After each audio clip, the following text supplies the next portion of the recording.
do not want to be commenting on my son's food behaviors because every time now I go to the fridge or I buy food, I have very distinct labels, what is healthy and what is unhealthy. Welcome to the Schmid podcast. I'm your host Caroline, and this is the stripped naked version of my life. This podcast is here to inspire, to support you, and to learn together.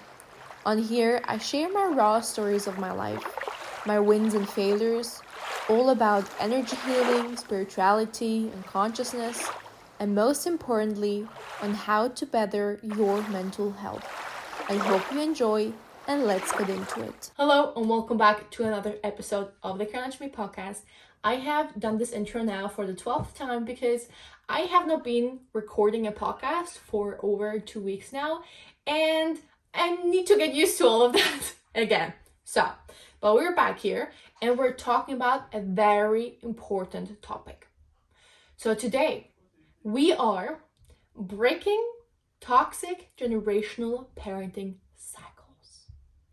And this is a super important episode for me right now because in the past few months, I've been doing a lot of inner work, a lot of self-healing, and a lot of seeing my therapist. And many subjects that I've been dealing with or am learning to deal with and healing from my childhood, from my past, are things where my parents, of course, did their best, but how should I say it in a nice way, also had a lot of damage on my mental health, my emotional health, on the relationship I have with myself. And because I do not want my son to have these issues that I have or that I'm working on right now very intensively, I thought about very consciously and intensively, how do I want to parent my child? How do I want him to turn out, basically? Or I don't want to say turn out because he will evolve into his own being as he wants and should be, but how can I contribute to the best of his childhood and his mental, emotional, and physical development? And for that, I also asked you on my Instagram what kind of things you would do differently with your kids than your parents did with you or your caregivers. So how would you parent your child or children differently than your parents, your caregivers parented you? And one main theme just stood out to me. And I think when you're watching this episode and you're thinking back on how your parents raised you, I think food or the relationship to food comes up very quickly. If you hear my husband and my son giggling, they're just playing so I can record this podcast episode.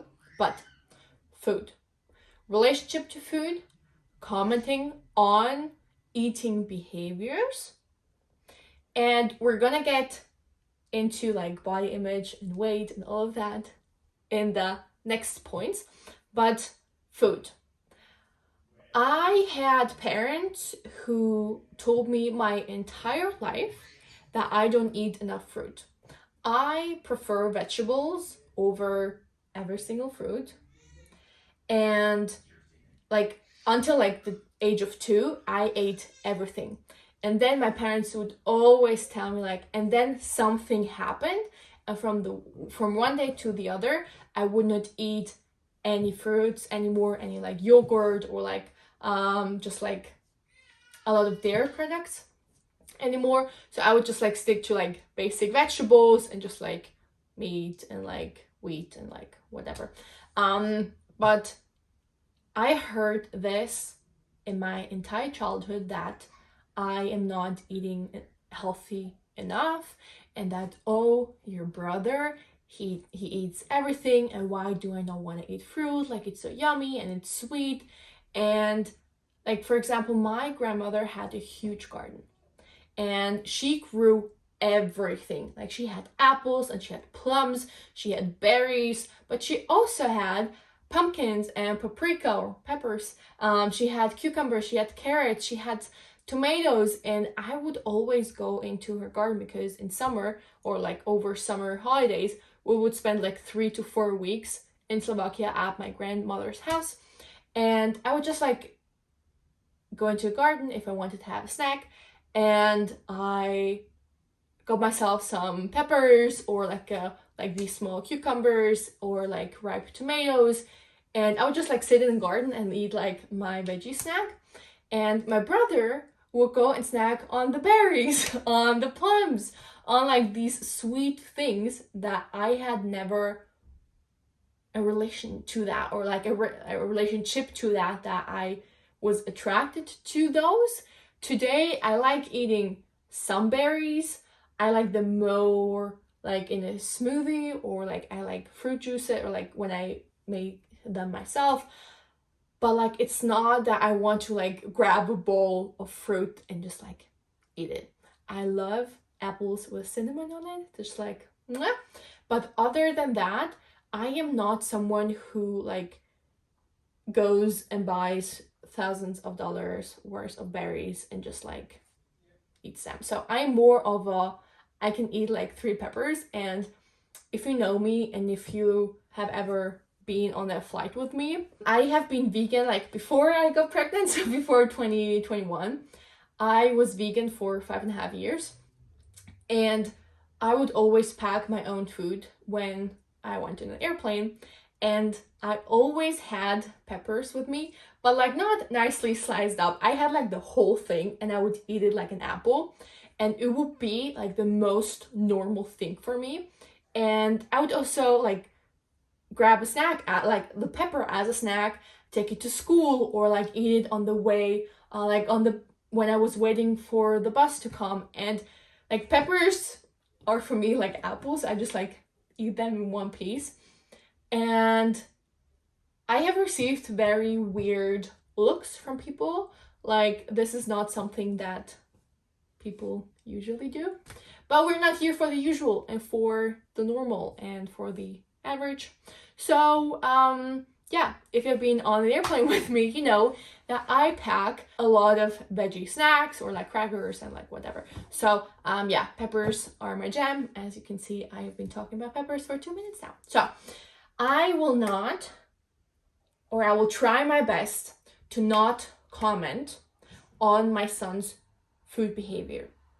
Right now I have been catching myself commenting on them because he has been eating very little. This may be due that he just doesn't need as much food. He's now being more on the side of like drinking formula milk. But sometimes he has like these, how do you say it, like growth spurts that he needs a lot of food and he will eat a lot. And right now we have like a 2-week heat wave that he has not been eating a lot. And I am more on the like worrying side that he will be hungry, or I just want him to eat enough so that he can also have a better sleep quality. So this has been my thing right now, to just maybe I need to work on that more, to keep things more to myself and not be like judgmental on how much he eats, because he is so intuitive. He will tell you when he's hungry. He will tell you when he's thirsty. He now learned to make like a sound with his tongue, where yeah, we give him water or milk after, and he always drinks plenty of it. And he tells us very loudly and directly if he's tired. So for me now, learning as a parent to trust his instincts and his intuitive signs. My English is vanishing a little bit right now, as I can see, or as you can see right now, but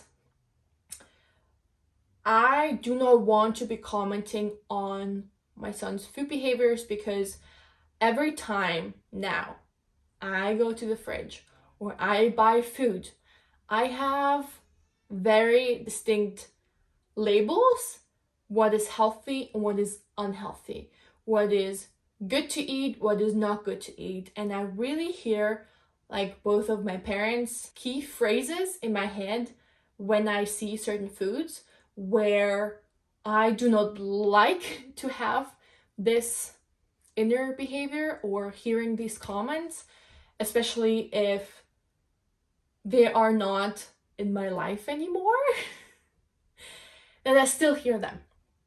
And I've been working on that, but I do not want my son to be dealing with the same thing. So, no commenting on how much he eats, how little he eats, why he eats, how he eats.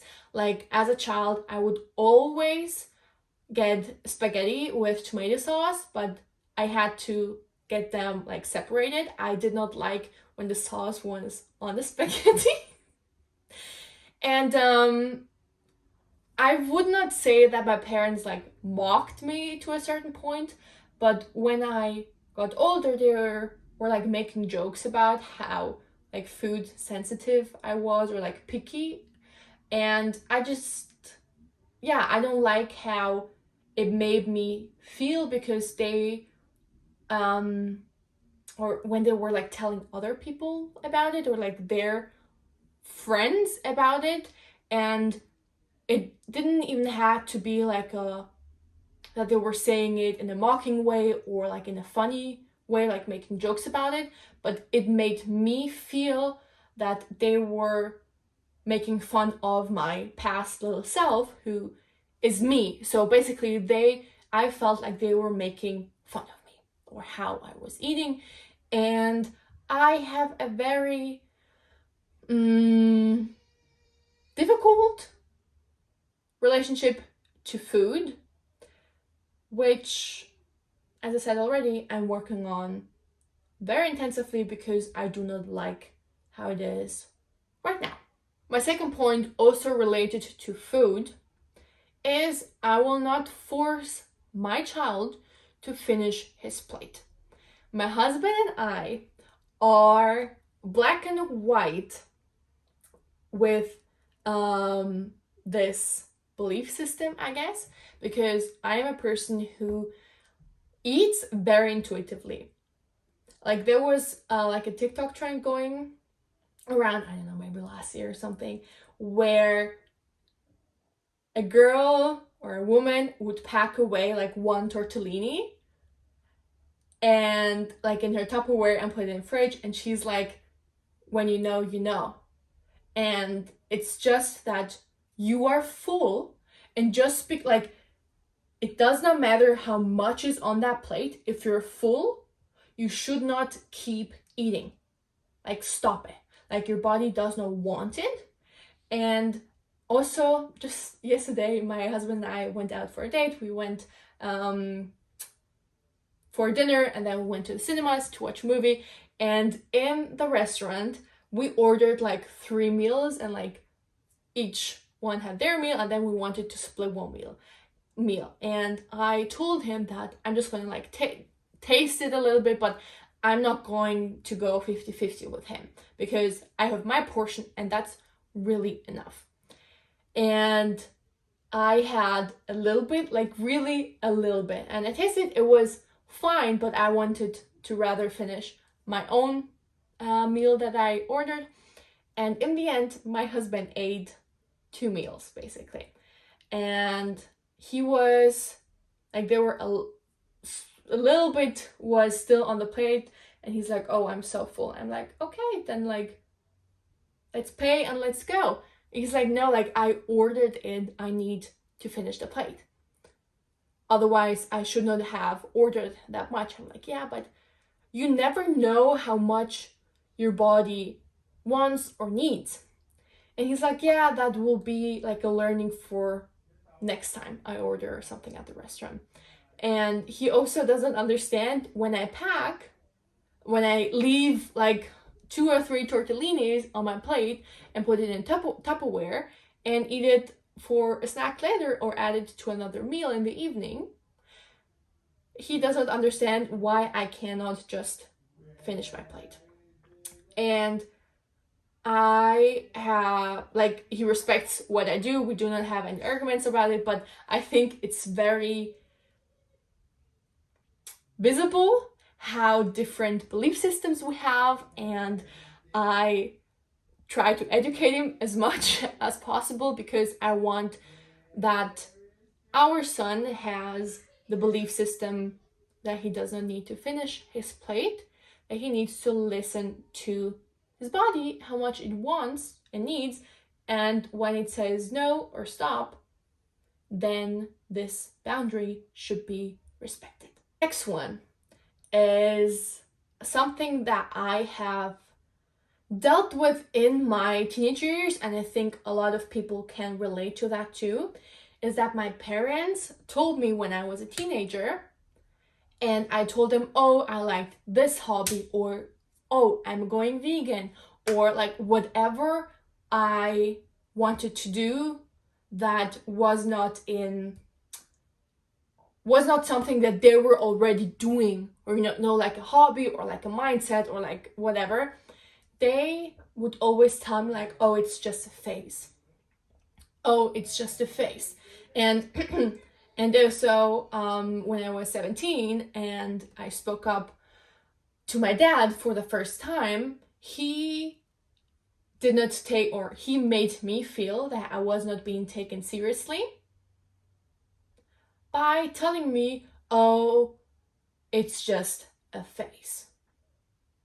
And I do not want to belittle my son by this phrase, because I do want him to be felt and taken seriously. That his, like, of course, if you choose a new hobby or you like something, like you start to draw or you go vegan, or like, I don't know, you start running, and like whatever it may be, often this thing, it won't last a lifetime. Like the hobbies you had 10 years ago, you most likely do not have those hobbies that you do today. You do not care about the things that you did 10 years ago as much than you do today. Okay?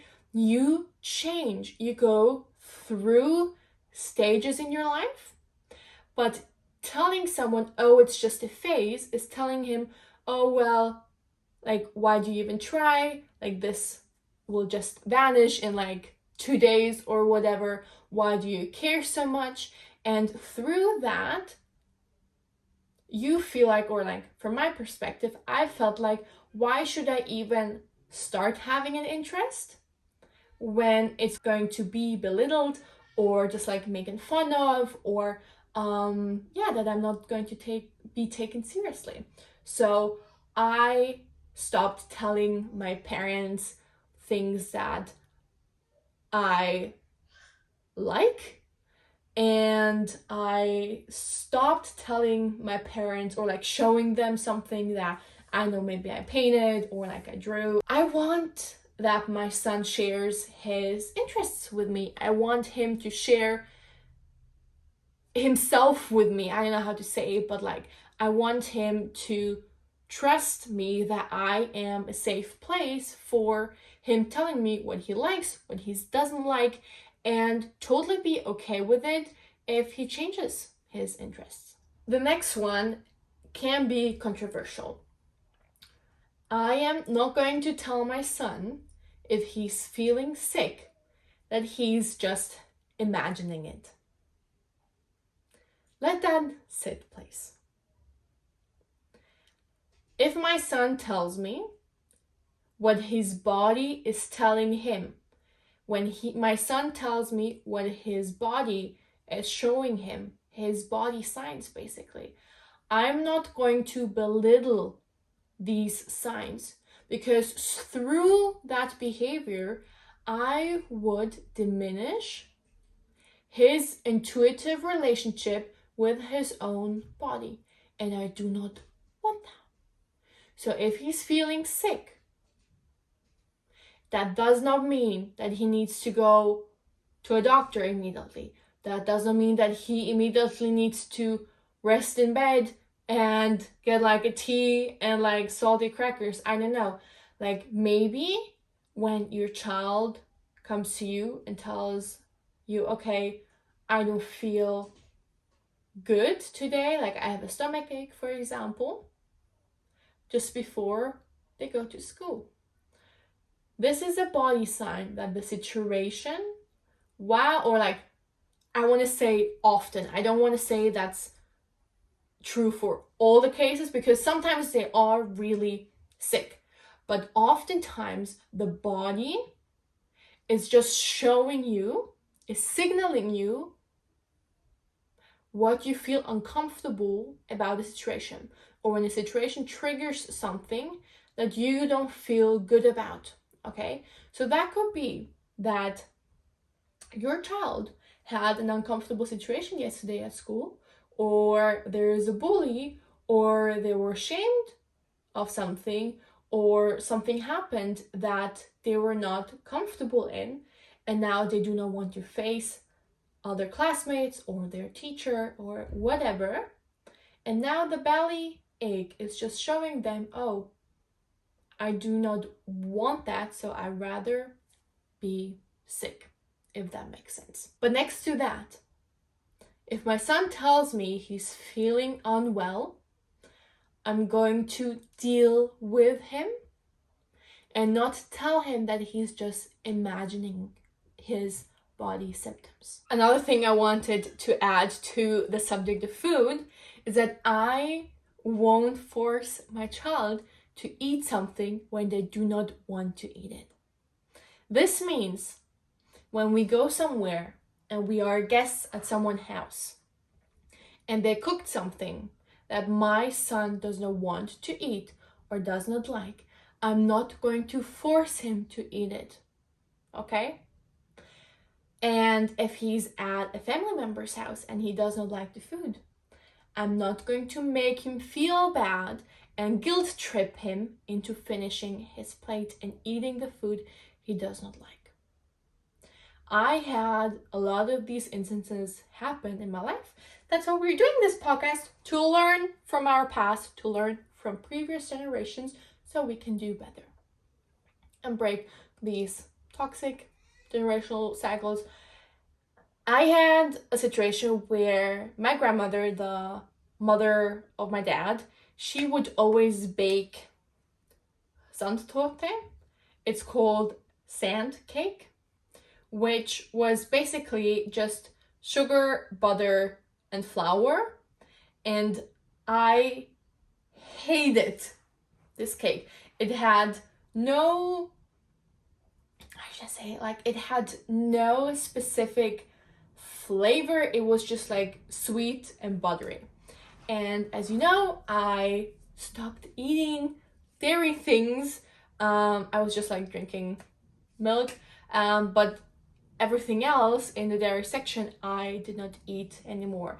And until today, I do not eat, I don't want to say I do not eat butter, because I cook with butter, sometimes I bake with butter, but it's not that I put butter on a piece of bread and put salt on it or like whatever. I cannot stand butter on bread. And if something has too much of a buttery flavor, I cannot eat it. And every time my grandmother, or like we would come to my grandmother's place, she would bake her this cake.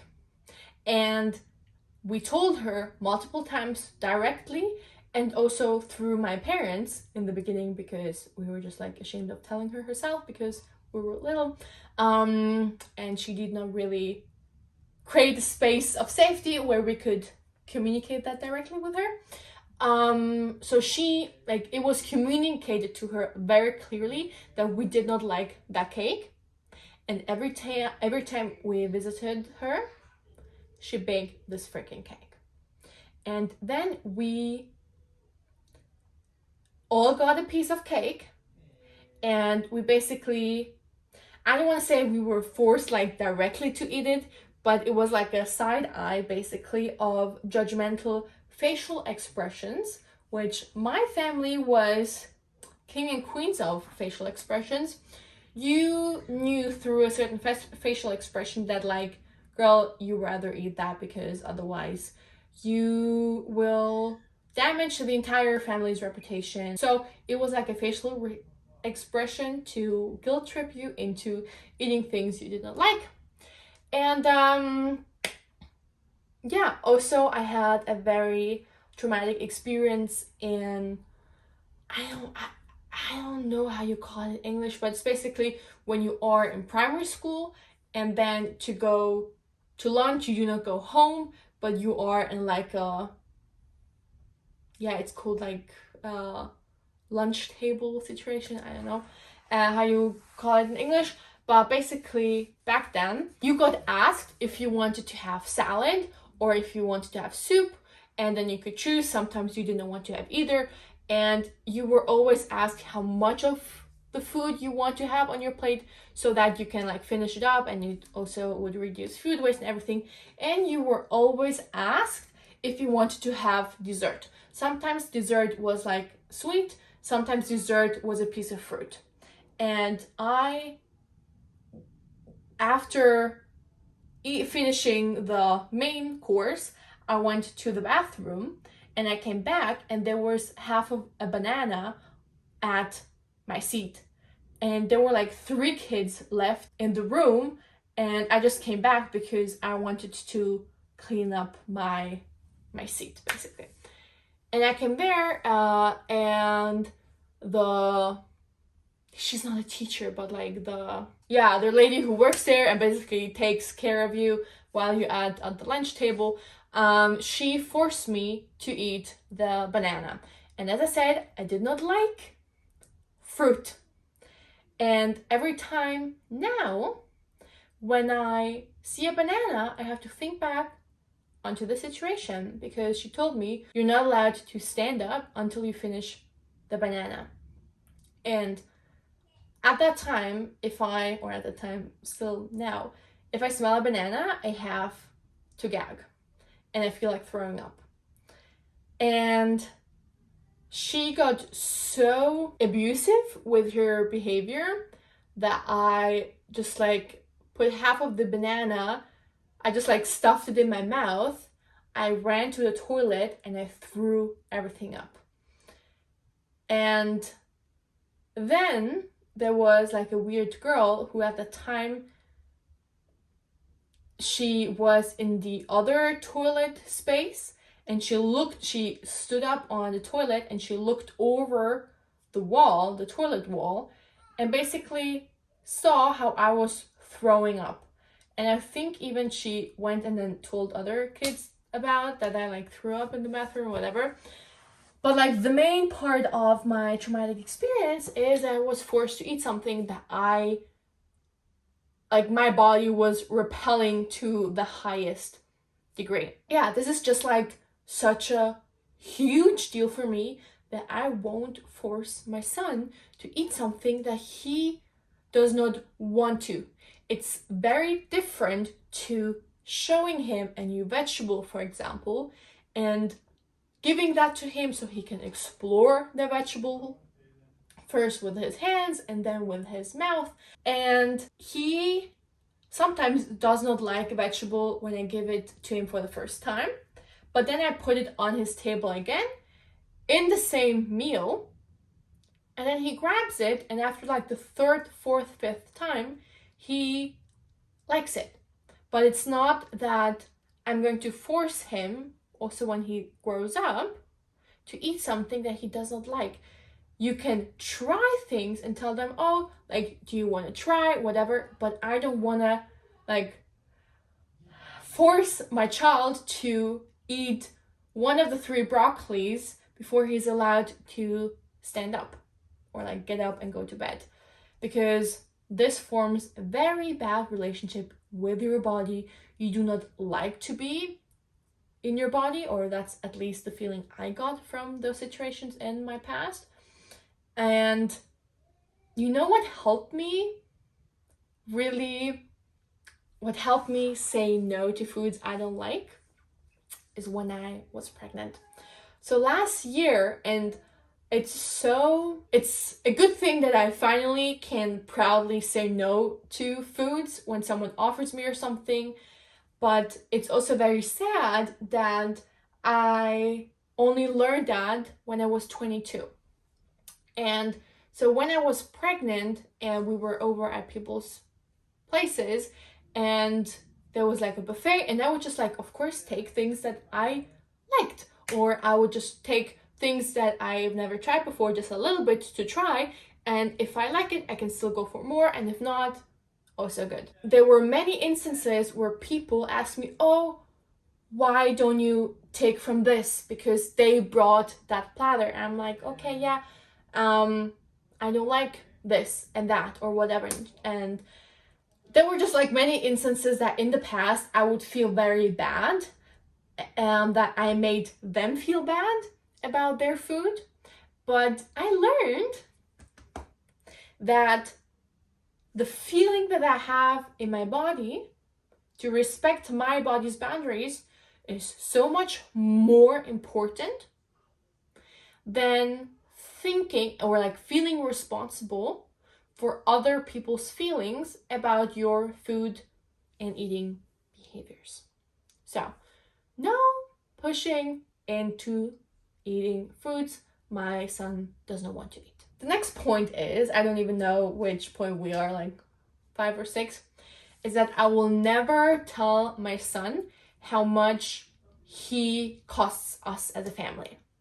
I am not going to tell him, oh, you are missing your hobby again. Well, that's so bad because we're paying this and this a month or this and this a year for you to be in that sports group or whatever. I'm not going to do that because I chose to have a child, which means I also chose to have the financial responsibility for my child.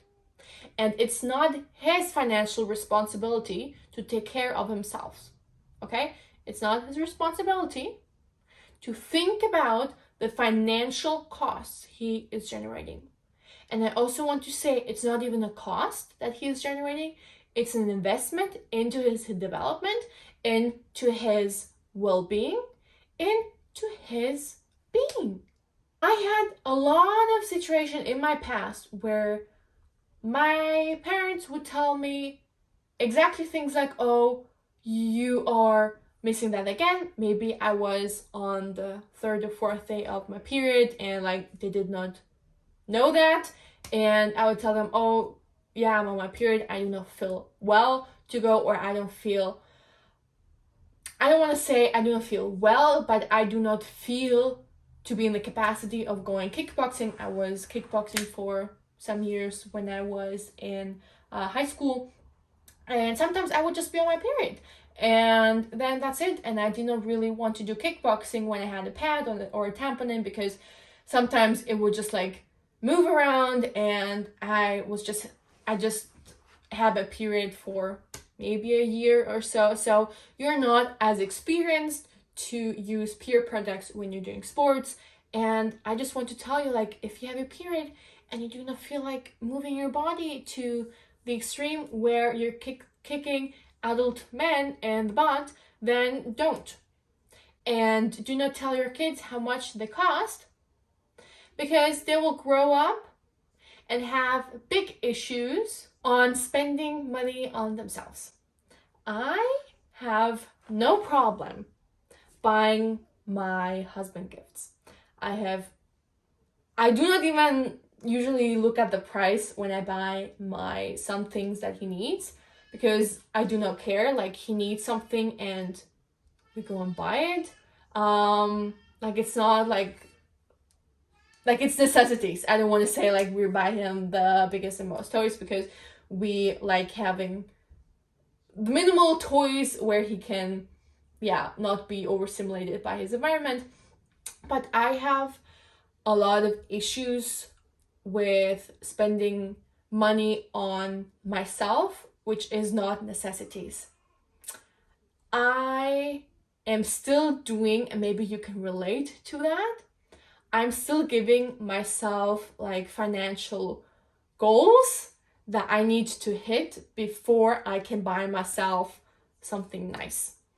And in 2021, so like 2 years ago, I started a monthly challenge with myself that I would pay my necessary bills, and then I will need to buy myself something every month, because I never treated myself. Like, I would only spend money on like my rent and like water, electricity, food, and like fuel, and my car insurance, and like my health insurance.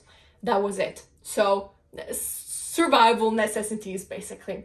And I would never treat myself, and this challenge helped me a lot to know that it's not only about, like, how should I say? I do not want to promote like buying physical things, but it could also be like, oh, I'm going to treat myself for a massage. This is not a cost, this is an investment into my own well-being. Or I'm going to treat myself for a nail appointment. I'm going to treat myself to a nice pair of jeans that fit me well. I'm not going to look at the fucking size, because it just doesn't matter. They will hold for a very long time. So I will have them for many years if you do not get pregnant and gain weight. But I can treat myself, not fall into like a obsessive spender or obsessive, like shopping addiction, but through treating myself, I will feel better, and I can increase my success rate, my productivity levels. Like, I don't want to say like you need to buy yourself physical things, but you can also get yourself things that will make life easier for you. Okay. And if something is damaged by a lot, it still works. But every time you see, for example, your laptop case, and you see, okay, my laptop is falling out half of the time, but of course it's still working when it's in my backpack. But every time you see that laptop case, it gives you a bad feeling that you only have broken things, for example. So if you buy yourself a new laptop case for like 20-30 bucks, and every time you see that laptop case, you're like, oh, I treated myself. I really like how my things look like.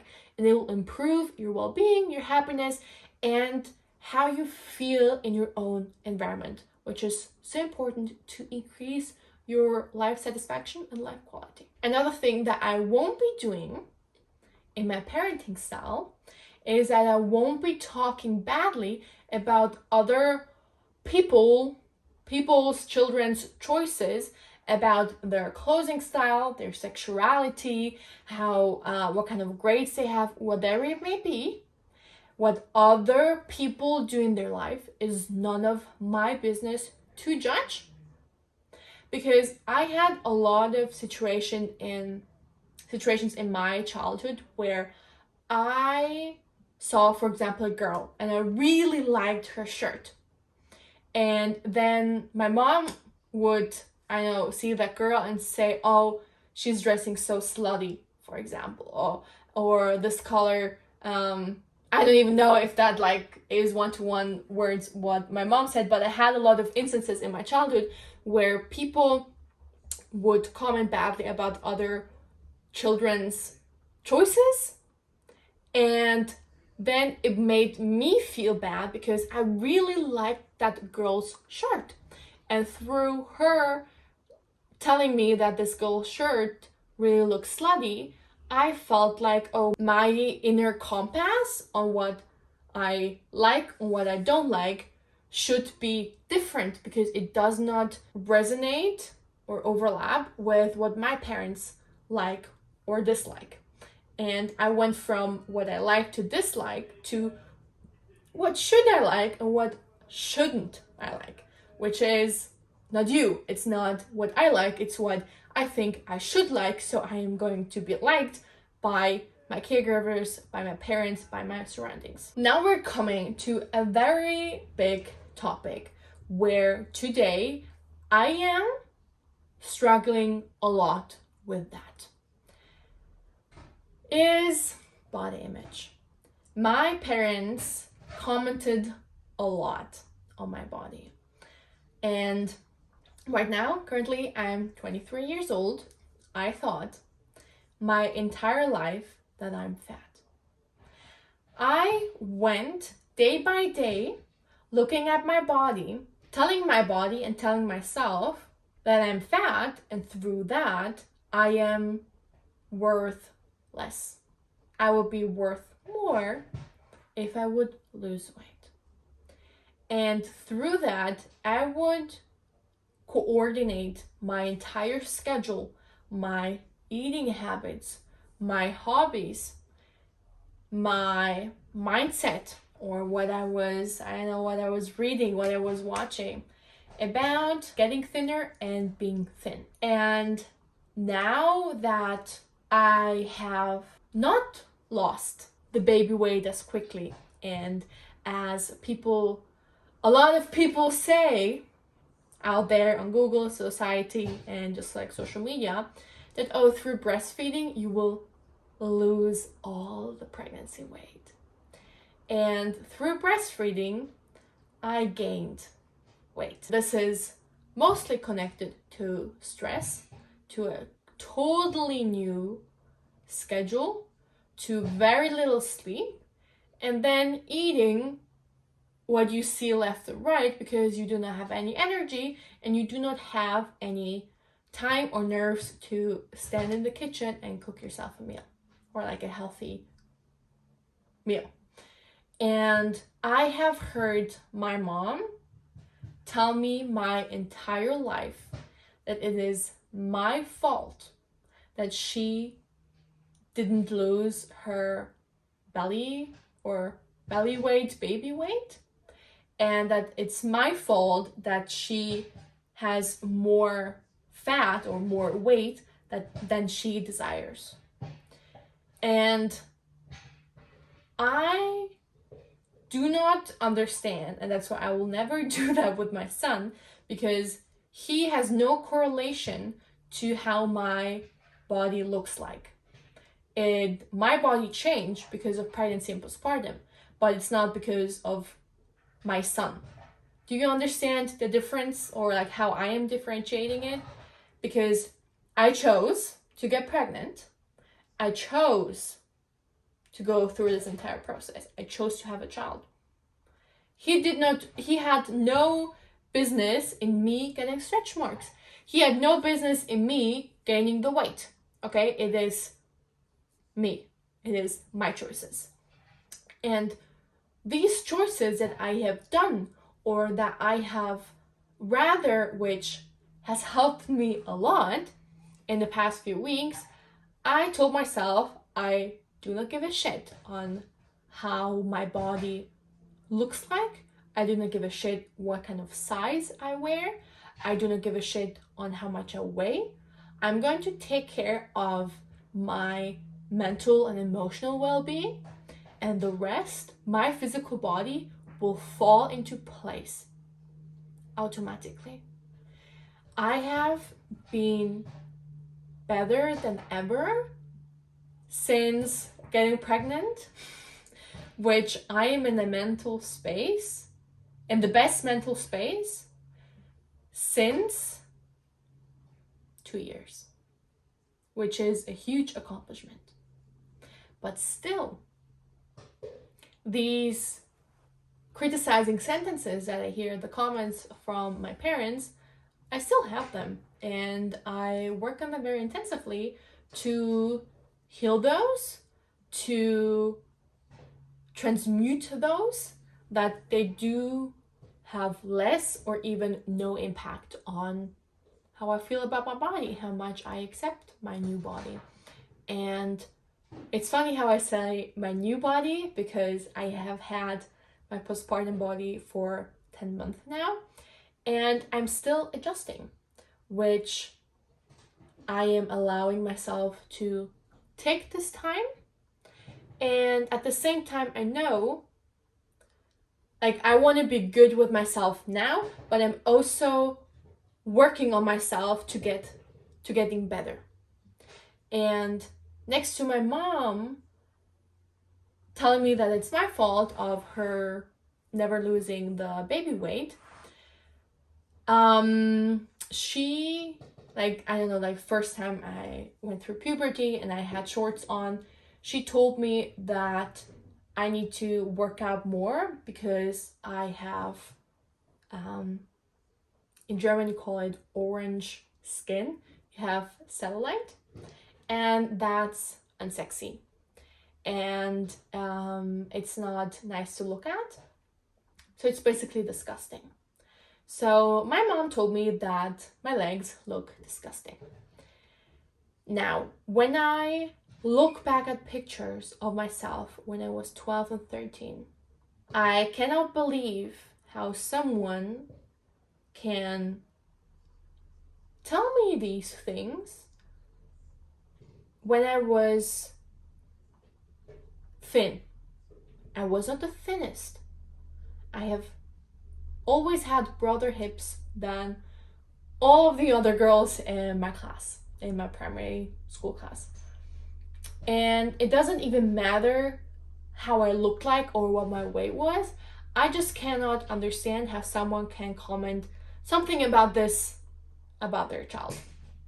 And then I had an instance where every time I shower and I touch my hips, I have a flashback of a situation where I came back from kickboxing, I think, and I was really tired. I took a shower and my dad offered me to like massage my back.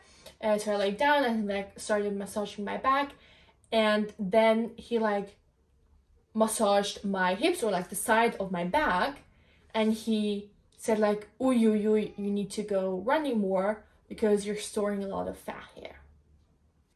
Whew. I'm getting very raw and honest with you here today, but I strongly believe that I'm not the only one who experienced something like that, and that I'm not the only one who struggles with their body image because their parents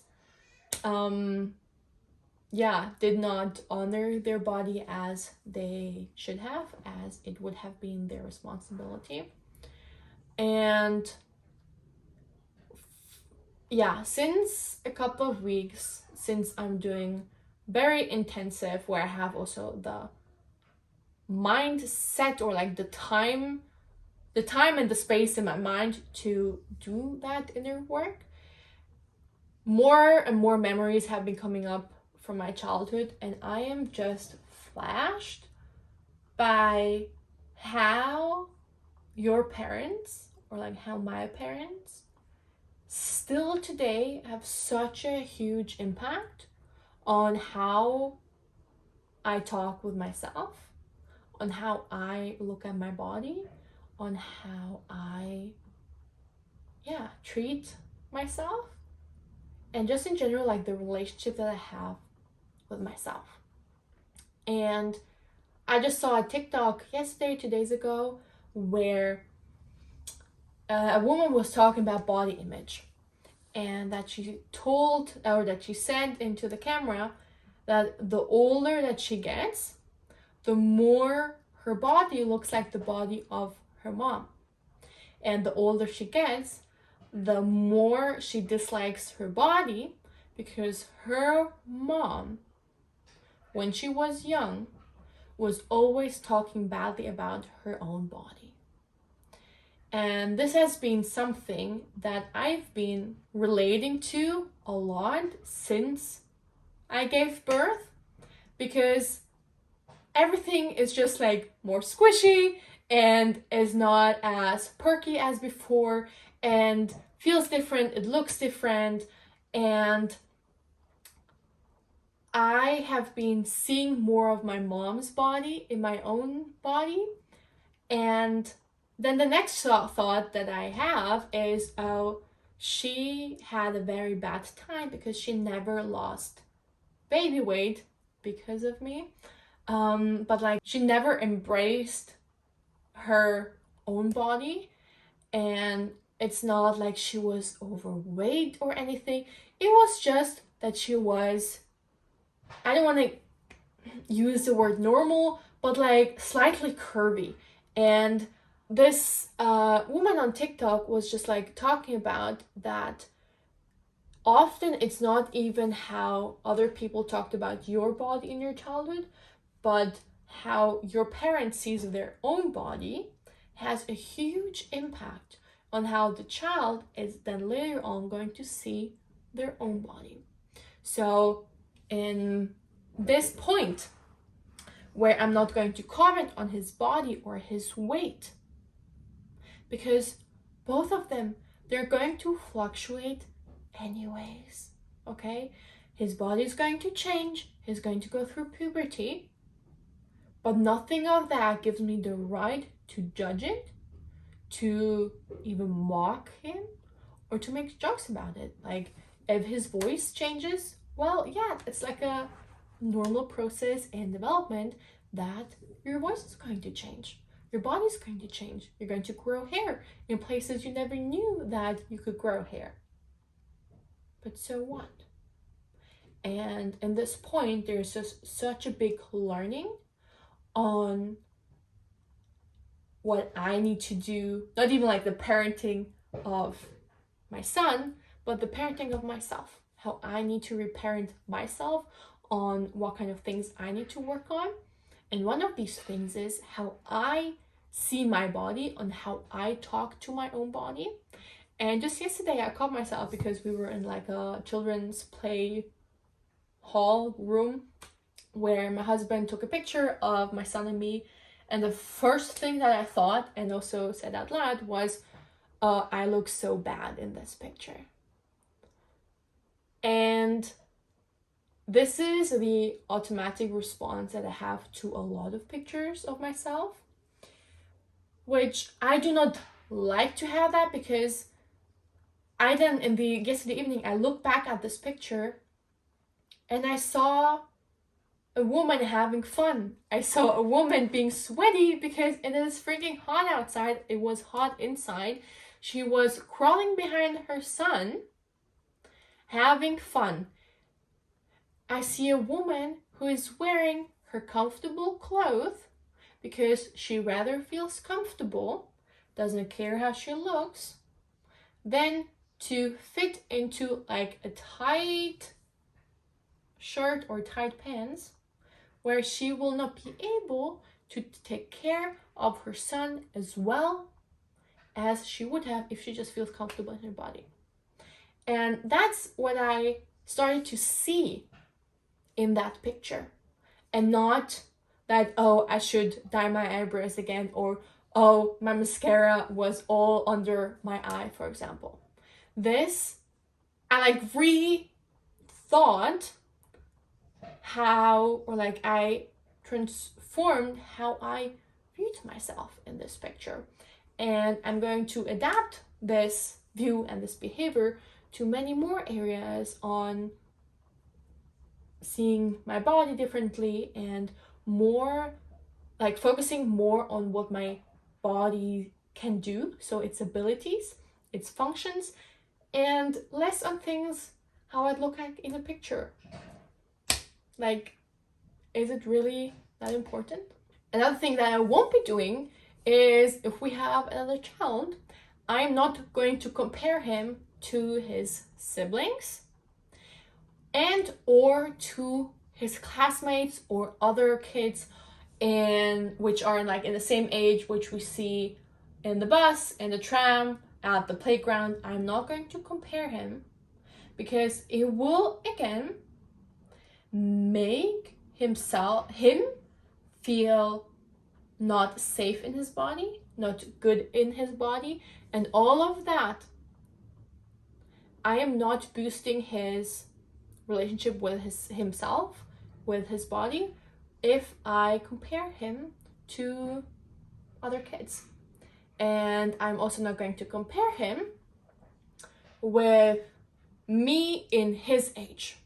I had many instances to the example of the cellulite that my mom did not like on my legs, is that she told me that when she was in that age, so her at my age, she was thin. She was going and like she was playing volleyball every afternoon with like kids on the same street, and she was very thin, she was very active, she did not hold a gram of fat on her body, and it made me feel very bad about myself. It made me feel bad being in my own body. It made me question myself. It made me question my eating habits. It made me question my body's functions, that, oh, why am I not maybe burning as much fat as my mom did in her teen years. So yeah, I do not want to, and I'm not going to compare my children's behavior, body, whatever it may be, to other kids, his classmates, or me in their age right now. Second last thing is that I'm not going to force my kids to have contact with certain family members they do not like. I am an activist for people breaking off contact with family members who do not add value, who do not add well-being, who do not add a positive and a good time to you, but rather make you feel bad, make you feel guilty, make you feel ashamed, make you just feel fucking miserable about yourself.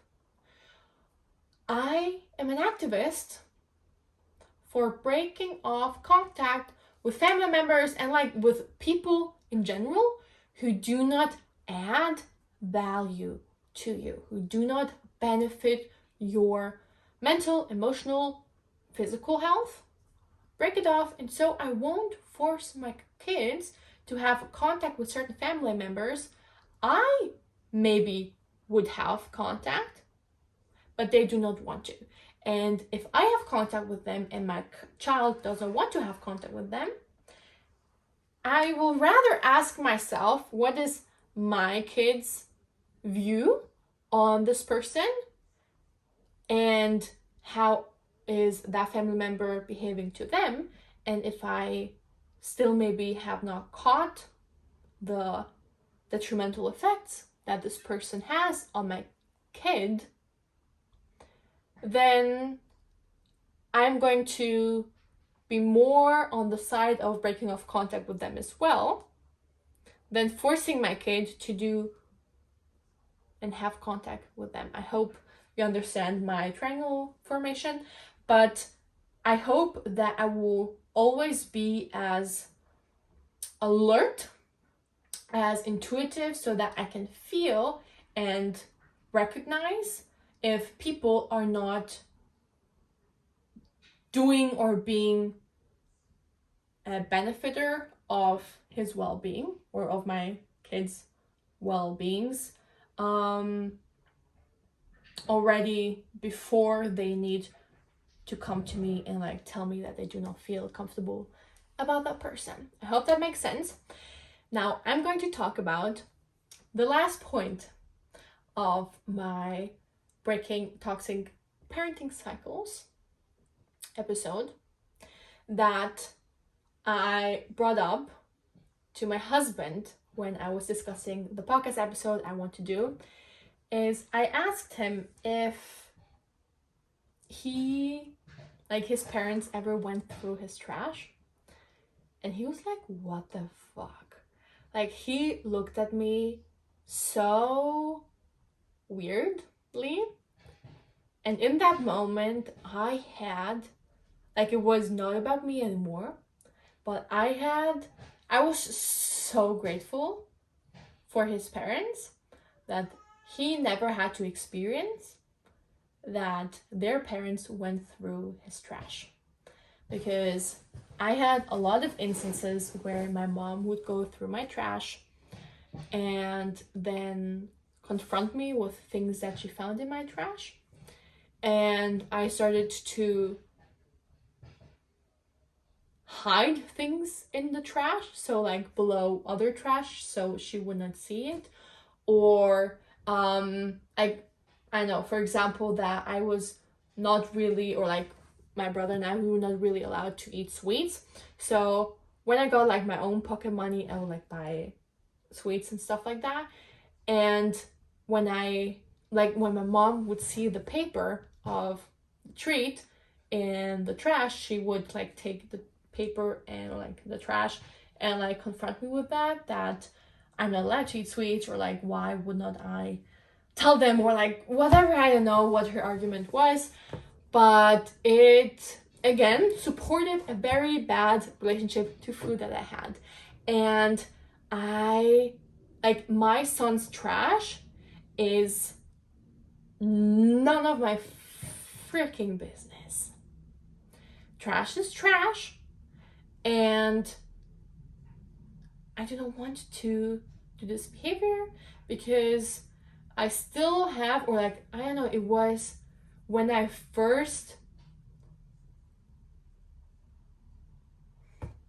so I never want to copy the behavior of my parent because I think it's very toxic. And just to summarize this entire episode, first of all, if you have other things that you would do differently, comment it on the episode down below. There's like a Q&A where you can send that to me. I love looking at all of your responses or questions that you send me in on Spotify, or you can just comment it on the YouTube video below if you're looking, or if you're watching the podcast on YouTube. Say hi. I'll say hi back because we have more listeners on Spotify yet than on YouTube. So I love getting to know also my YouTube community that we have. But what I wanted to say is that we are in such an amazing time right now because a lot of us are recognizing toxic generational cycles and traditions. That traditions does not mean that it's something that these traditions are positive. Just because something is a tradition, it does not mean that you need to continue doing that tradition. And I had, I don't know, like a little, I don't want to say like an argument with my brother, but when we're talking about about my son's name that we're going to give him, my parents had the tradition, or like in my dad's family side, that you as a child, your middle name was always the first name of your parent. And I did not want to continue that tradition, and my brother was like, yeah, why? And like, it was more of like a discussion than like argument, I guess. But he told me very directly that he will continue that tradition. I'm like, yeah, that's great for you. Like, that's your child, your decision, your responsibility. But I do not want to do that. And it doesn't fit in with my belief system and my likables, basically. So we are in such an amazing time of recognizing these patterns, of being woke, being aware of things that do not do us well. And at least what I see on social media is our generation is doing so much more therapy than our previous generation. And I think we can really be proud of ourselves that we're doing this amazing work, because if we do not work on it, if we do not heal those patterns, if we do not heal those traumas, if we do not deal with that inner work, we are just shoving that responsibility to the next generation. And because I think, my parents, of course, wanted to have me have a better life than they have, and their parenting style was also like very good on one side, but then it also, as you realize today, had a lot of things that damaged me a lot. And being aware of those and taking on the responsibility of it stops with me, you can be freaking proud of yourself. And I think you can be so proud of yourself of saying, no, it stops with me. I'm going to do the work I'm taking on the responsibility of healing the traumas which I experienced myself. But through that, you're healing generations and generations of traumas which are in your energy field, which are your ancestors' traumas. Okay? And I really applaud you for doing this work. And especially if you're still listening to or watching the podcast, you can be so proud of yourself. And every one of us can say that to themselves more often. I'm proud of you. If you have not heard that today, I'm so proud of you. And I also want you to know that your parents led to you doing the work, okay? So your parents had such a strong and transforming parenting style that through that, it doesn't matter if it was good or bad, but that had such a big impact on who you are today. And you're freaking strong. You're so capable of doing that work, of healing that traumas, of breaking these toxic generational cycles. They had a lot of impact on that. So please do not hate your parents, okay? Because they did the best that they could. And today, we brought more awareness and things that we can do better for the generations to come. Thank you for being here with me today. It will be an honor if you could give me a 5-star rating on Spotify so that the podcast can reach so many other people who can heal and grow together with us. Thank you for listening or watching, and see you very soon.